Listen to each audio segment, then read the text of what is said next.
Yun guys, so mag-try na naman tayo ngayon, no? Try ulit tayo mag-dive. Kahit napakalamig. Sobra. Talaga sobrang malamig guys. So actually kagabi guys, nakadali na naman ako ng malaking cuttlefish, no? Kaya balikan ko uli ngayon guys, baka makadali tayo.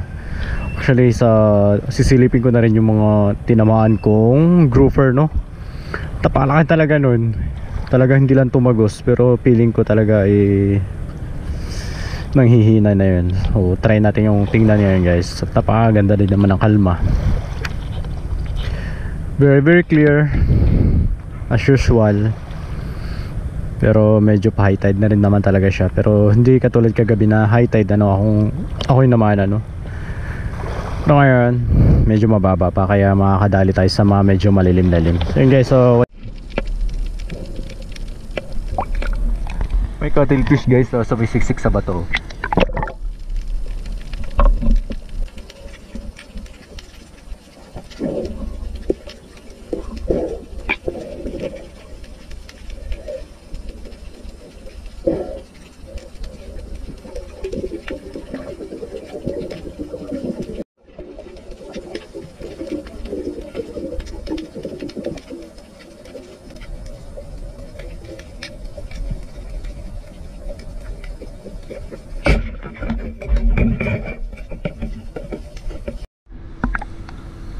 Cuttlefish naman guys ang ating first shot.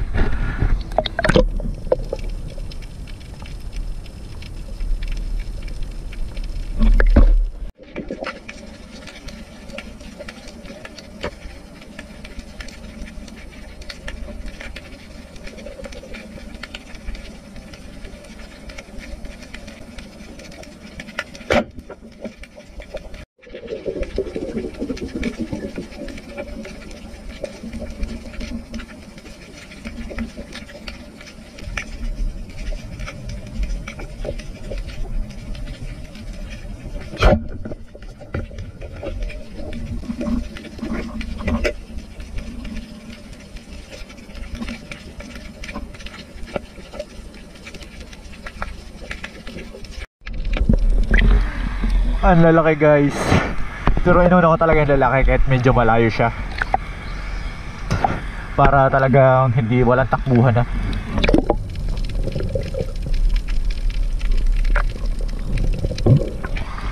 So ito ating mga puro cuttlefish guys, no?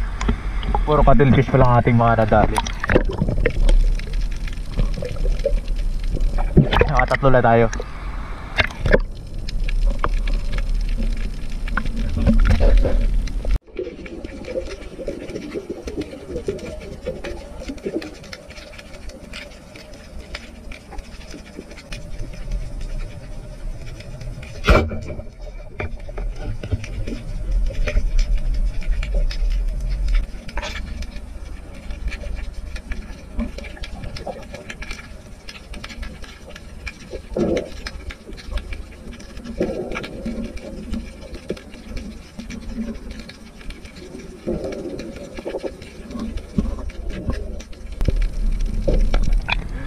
Pang-apat na guys, pang-apat na to.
Nakapusit din.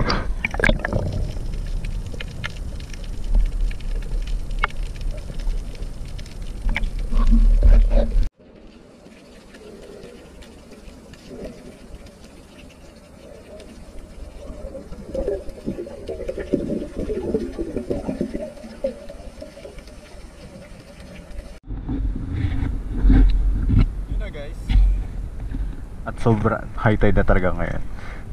Sagad na yung pagka high tide, no? At ito naman guys ang ating huli. So mga cuttlefish, no? 4 na piraso, tsaka isang pusit, tsaka isang isda na tawag dun. Yan, ito. Yung sayang hindi ko, dalawa sana yun guys, hindi ko naman napana yung isa. Lumalim na, tsaka isang pusit. Tsaka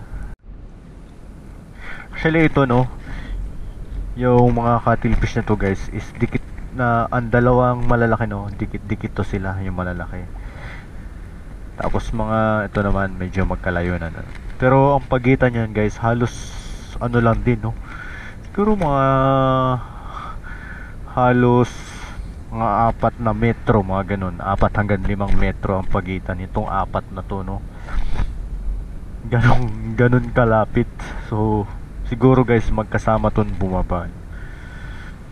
Ito medyo malayo-layo tong isa, no, mga nasa 5 metro to na nagsolo.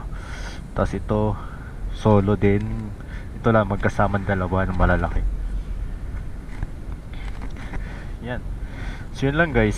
So bali ang huli natin is 6 na piraso, no, 4 na cuttlefish at isang pusit tsaka isang isda. So yun lang guys, no. Hanggang sa muli at thanks for watching.